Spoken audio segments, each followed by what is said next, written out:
पुनर्जन्म, एक ट्रान्सजेंडरची कथा. किरण नुकताच तिचा 4था वाढदिवस साजरा केला. तसा 28वा वाढदिवस होता, पण पुनर्जन्मातला 4था. किरणचं बालपण चार चौघासारखं विविध रंगाने भरलेलं, पण बालपणी ती मुलगा होती.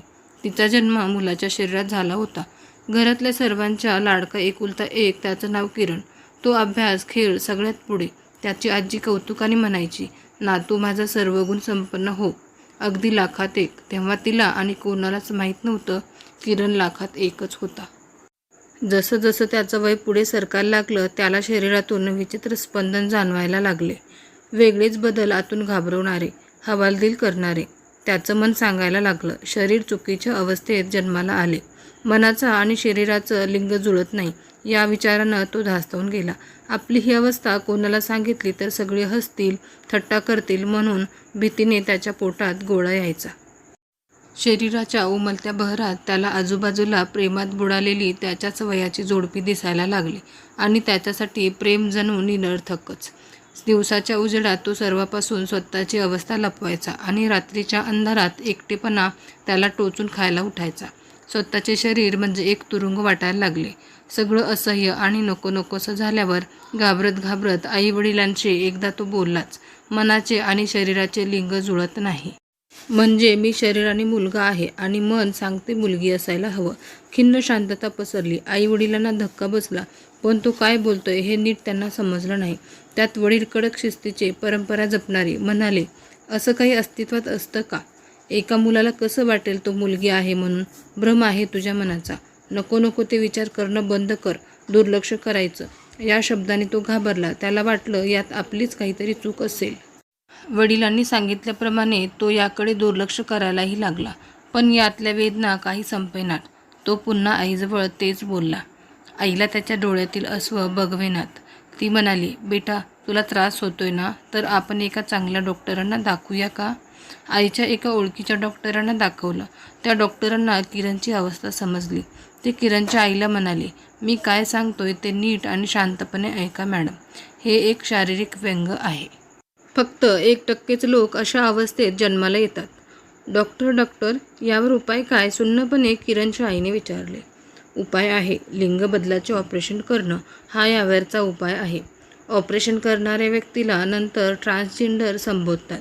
ऑपरेशनमध्ये रुग्णाच्या जीवाला धोका असू शकतो, पण आता मेडिकल सायन्स इतकं पुढं गेलं आहे की तो धोका टळला आहे, अगदी अगण्य आहे.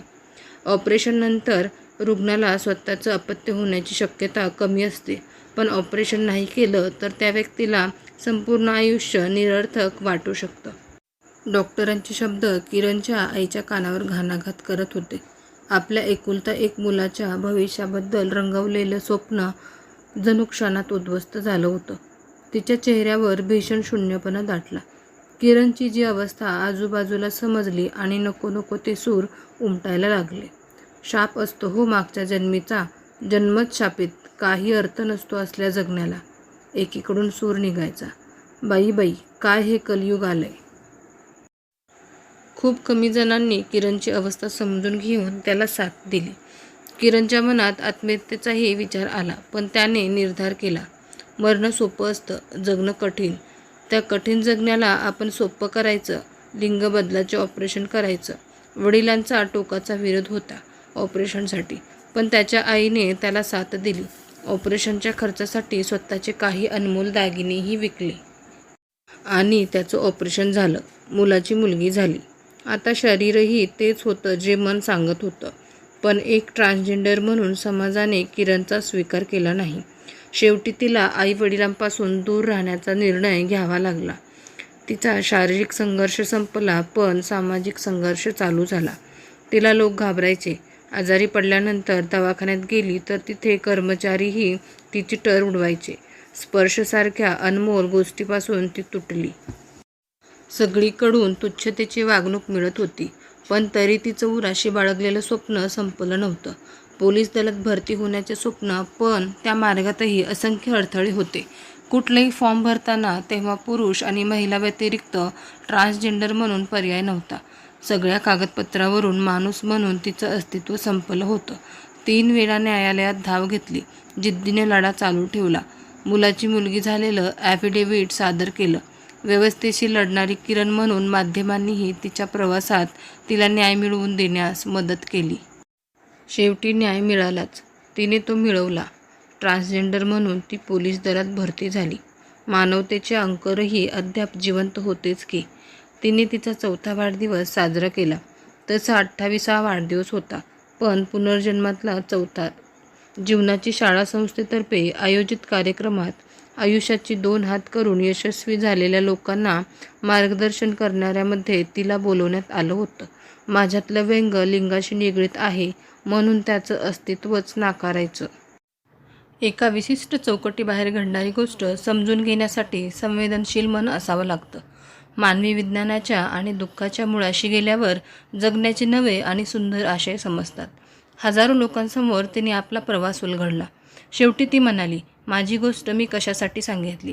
तर अशा अवस्थेत जन्म झाला म्हणून ज्यांनी आत्महत्या केली आणि त्याचा कुणाला पत्ताही लागला नाही, अशांना आदरांजली वाहण्यासाठी.